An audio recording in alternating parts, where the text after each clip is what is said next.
नमस्कार दोस्तों, मैं विनय दुबे मुंबई से।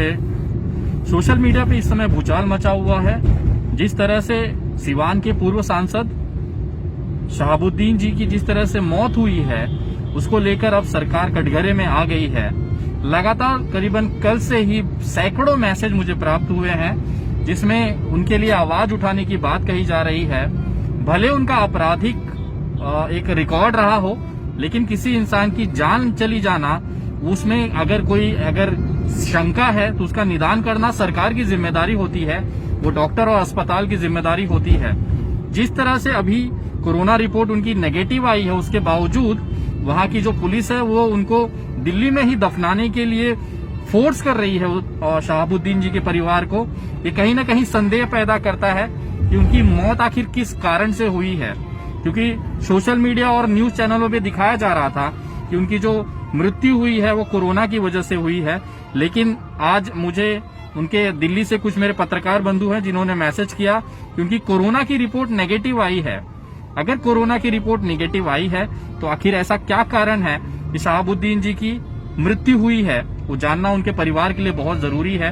अभी थोड़ी देर पहले पता चला है कि उनका पोस्टमार्टम किया जा रहा है। उनके जो लड़के हैं उसामा जी के दबाव में, उनके रिक्वेस्ट में सरकार ने वीडियोग्राफी भी की जा रही है। लेकिन ये देश को जानना जरूरी है कि आखिर वो उनकी मृत्यु किस तरह से हुई है।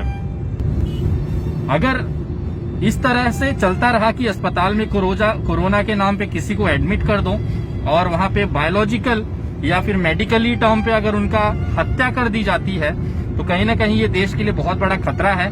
एक लोकतांत्रिक देश जहां पे अपनी एक न्यायपालिका है, वो अपराधी भले हो तो उसकी न्याय कोर्ट अदालतें हैं, न्यायपालिका है, उस माध्यम से उनके ऊपर कार्रवाई होनी चाहिए, उनको सजा मिलनी चाहिए। लेकिन अगर इस तरह की कोई आपराधिक कृत्य किया जा रहा है अस्पताल और कोरोना की आड़ में, अगर किसी की मृत्यु कर दी जा रही है, हत्या कर दी जा रही है, तो ये जांच का विषय है। और सबसे बड़ी शंका तो ये है कि आखिर पुलिस क्यों उनकी जो बॉडी है उनके परिवार को दे क्यों नहीं रही है।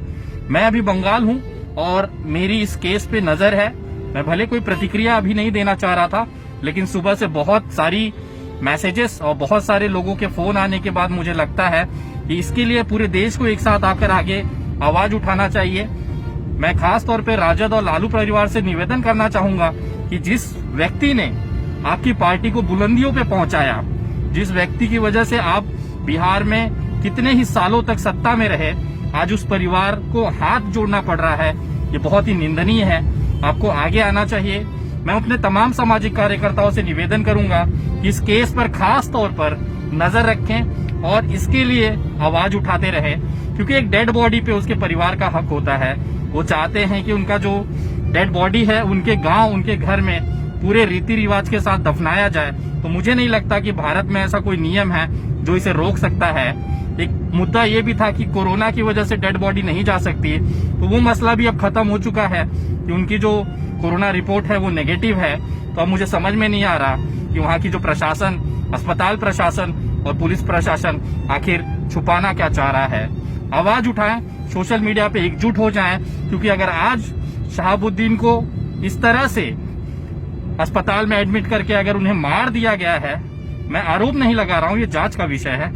अगर इस तरह की अगर वहां पे उनकी मृत्यु हुई है, किस कारणों से हुई है, अगर वो जानकारी बाहर नहीं आती, तो ये भारत के लोकतंत्र के लिए बहुत ही दुखी और धोखादायक पहलू है। उस सबसे हमें सचेत रहना है।